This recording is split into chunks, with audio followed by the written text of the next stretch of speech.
knock. Just tell them you're one of the kids on the block. When your brother, sister, mother, dad drive you up a tree, come on over, 'cause you can play with me. What good are friends if friends don't stick together? When we fight and fuss like bubble gum stuck in your hair where there's so nothing's ever yucky. We got lucky, we got us. We got kids on the block, the kids on the block, the kids on the block, yeah!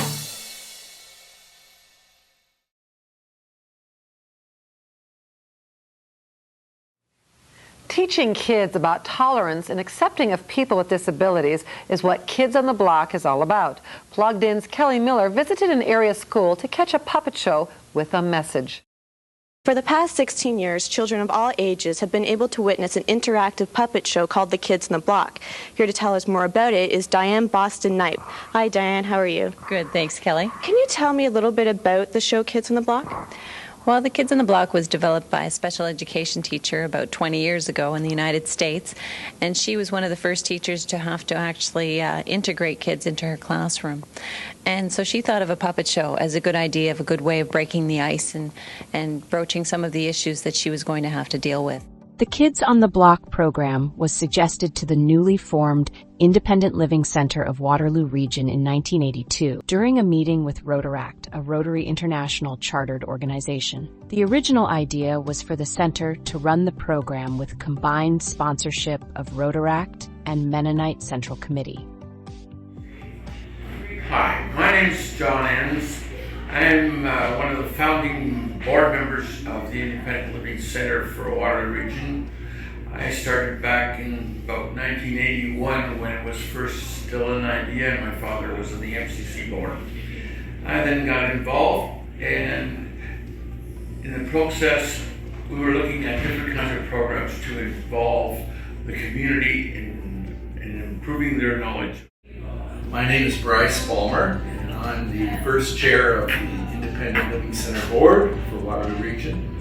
And I was part of the origin of bringing the Independent Living Center into being. As we worked as a board during that first year, we heard about this Kids on the Block program. There's a lot of stigma for kids when they're in the school system, and here are some puppets that they can relate to, that they can ask questions of, and that they can understand what it means to be a person with a physical challenge.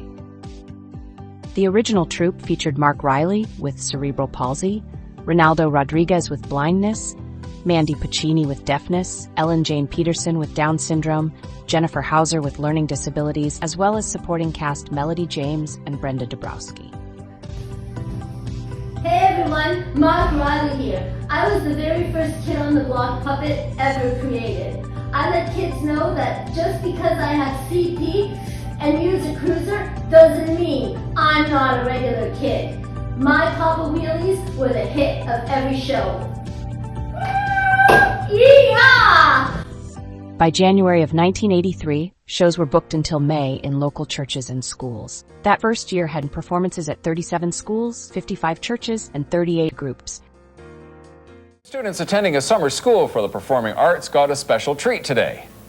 Yes, I made a little mistake. What kind of mistake? The youngsters, aged 11 to 15, took part in a workshop on puppetry. The Kids on the Block are a troupe of puppeteers that use disabled and non-disabled puppets as part of an awareness program that teaches about people with disability. The program was instrumental in promoting the young organization and helped establish many other programs. The original format was a 6-week program with one disability topic performed per week. In 1985, the program was temporarily discontinued, but later on in the year, we saw the hiring of a new coordinator and the return of the program. They scaled back to a 3-week program with 2 topics at each show. My name is Diane Boston Knipe, and I was a coordinator of the Kids on the Block program from 1985 to 2005. Among other things, here at the Independent Living Center. So to find an organization that was doing something so meaningful, that had a program that was using the arts using creativity was really a great coup for me and my career. I enjoyed every moment of it. It required creativity, persistence, and the help of others, which I enjoyed, engaging so many people that I treasure today still as friends. In 1988, there was the creation of Speakers Bureau, where a person with a disability speaks to the children about their personal experiences, developed as a follow-up program to the puppet shows. Additionally, in 1988, the program participated in National Access Awareness Week with the Ontario March of Dimes and the Canadian National Institute for the Blind. Hi, my name is Steve Roth, and my goals and aspirations in high school was to get involved in the performing arts world. My guidance counselor called me to his office and said, we got this cool program, Kids on the Block. It's the Independent Living Center. So I was in grade 12, hadn't heard of the program, hadn't heard of the Independent Living Center, and man, oh man, it was a game changer for me. Coming here, learning about the program, learning about the value of the program, learning about the impact of the program, learning what the Independent Living Center does in this community. It was simple, it was a way to engage, and yet it was so powerful and it was memorable, and it is a shame that the program doesn't still continue, because obviously the message is still relevant, but it was such a great way for kids at a young age to learn. I mean, we grew up on Sesame Street, and again, the power of the puppet. There was some strong messaging, and I think the kids that were impacted by Kids on the Block, I almost think it was a life changer, so that when they do meet somebody with cerebral palsy, or somebody who's blind, or someone who can't speak, they said, oh yeah, I've seen that at Kids on the Blocks. With funding from Health and Welfare Canada and Epilepsy Ontario, we also saw 3 new puppets. Brian McDaniel with epilepsy, Diane Delaney with leukemia, and Mark's brother Michael Riley representing a sibling of a child with a disability. 1997 saw the program change from a troupe of puppeteers to having all shows performed by 2 part-time paid staff.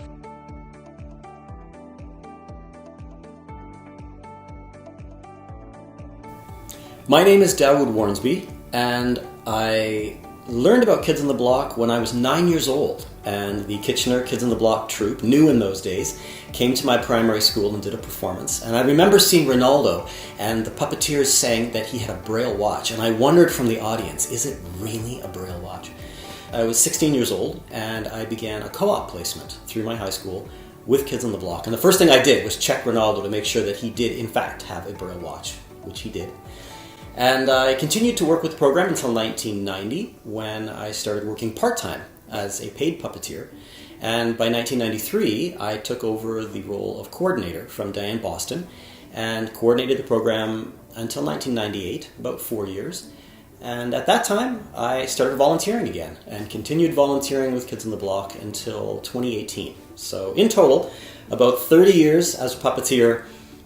The primary goal of the Kids on the Block, as I always saw it, was one of social cohesion, trying to break down attitude barriers that are often caused when people are confused or uninformed or misinformed, or even just plain prejudiced toward the needs or the uniqueness of others around them. In the early 1980s and throughout the 90s, that meant a focus more on disability awareness and disability issues, accessibility. Hello, I'm Ronaldo Rodriguez. When we went to talk to schools, we gave kids the chance to see what it was like to have a disability by asking questions. It's way easier talking to us than asking a grown-up. Kids saw that even a guy that was blind like me could do lots of things. I just do them in a different way. Hi, I'm Angelica Werner. I started with Kids on the Block as a volunteer in 1990. I was looking to gain more experience. I wanted to go become a teacher, and I was involved with the program in various positions as a volunteer, as a paid puppeteer, as a trainer, and eventually as a coordinator until 2020, on and off. In 2001, the center entered a partnership with the Ontario Spina Bifida and Hydrocephalus Association. This added a new puppet, Valerie Perkins, with spina bifida. The local chapters of the Autism Society of Ontario also provided funding for David Franklin and his brother Eddie. Karen Revin, I'm chair of the region of Waterloo, and I can't tell you what a personal joy it is for me to add my voice to the narrative of Kids on the Block. We moved into our current house when our youngest son was 5 weeks old, and my next door neighbor, Bryce Balmer, who was very active in the community, stopped me in my driveway one day and said, I know you have 4 kids and nobody's of school age, so you don't have any time, but do you have any friends that would be interested in being a puppeteer? We're starting this new program called Kids on the Block. So I marched into our house and I said to my husband, I could be a puppeteer. And we went into schools and we would do a 6-week series followed up by a speakers bureau with a real live person with a disability. And it afforded children who had not had any experience interacting with people with disabilities to learn how to interact appropriately, how to ask questions. And it was a wonderful way to raise awareness in a very non-threatening way with children. Now, Paula Saunders was one of the many people who did the Speakers Bureau. And I have to tell you, there wasn't a question they wouldn't answer and none that they didn't get asked. And it was a wonderful interactive way to raise awareness at a time when awareness wasn't that prevalent. In July 2004, the program paused for 5 months due to the center relocating to their current home on Victoria Street in Kitchener, but started up again in November 2004. In the next couple years, the program acquired more puppets and began performing new topics more geared to mental health. New puppets included Eddie Franklin for bullying and Anna Perry for ADHD. As the years went by, we began to see that the scripts were changing. The Kids on the Block program really shifted focus. In the 2000s, we noticed a move away from requests from schools about disability awareness, more towards mental health. We started talking about things like mental health issues and bullying, constantly revising the scripts. We were changing things based on the needs of the community and also the terminology of the time. The kids with disabilities were still very much a part of the program, and they talked often about their struggles with mental health and even their disabilities. But we noticed a real need in the schools for topics such as depression and bullying, especially being a good friend, behavioral issues. Hi, I'm Anna. When I came on board, the other kids and I started talking more about mental health issues. We saw that kids were really struggling with being a good friend, behavior issues, bullying, and even depression. Boy, I could relate. I get into lots of trouble because of my ADHD, but just like we tell the kids, I know that talking about it and getting help is really important. My name is Andrina, and in the fall of 2000, I was hired as an attendant. During our orientation, the wonderful Kids on the Block coordinator, Jackie Ralph, popped into the boardroom with a puppet on her arm to promote the program and ask if anyone was interested in volunteering. I loved that idea, and so I began rehearsing with Jackie and then going out to the schools to perform for children. 7 years later, I became the Public Awareness and Education Coordinator, and I began coordinating the program.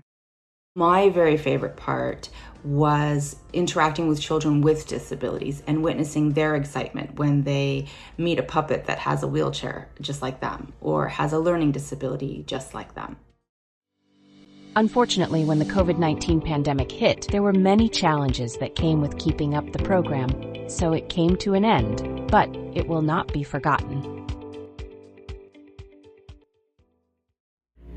I think it's great that someone is taking the time to capture the history of this program. It was such a unique program. It provided so many learning opportunities for not only the children that saw the program or adults, but the people that participated, the volunteers.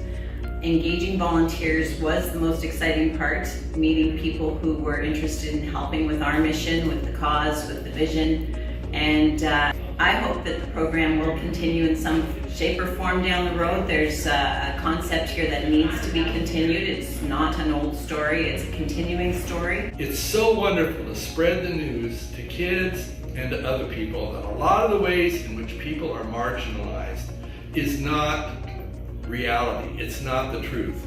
And so when we can help children and adults and others, in fact, I've seen adults really like Kids on the Block as well. And if we can help people to break the stigmas and break the ways in which people have chosen to marginalize other people, for me that's just really wonderful news and makes us a better and a healthier community. It was really important for us to spread the message not only for people with disabilities, but other people who are in the community who needed to be volunteers to help get this program across. And so to me, the various kinds of people that chose to be puppeteers was really interesting. Some of them were very, very creative in presentations, and to me it was good to really one time go and see the show and watch them in action and the response from the children. The power of puppetry. It was extremely cool. And the other thing that's neat about it is if you talk to kids that have seen the program, from 30 years ago, they remember the Kids on the Block. They remember Mark coming in his wheelchair. There was a valuable lesson to be learned, and the kids learned. It was awesome. It was a wonderful time to help invite the community on a journey that people living with disabilities experience every day. So it was a great way to raise awareness. I made lifelong friends, and people with disabilities absolutely can act for themselves and speak for themselves, but I consider it a privilege to call myself an ally.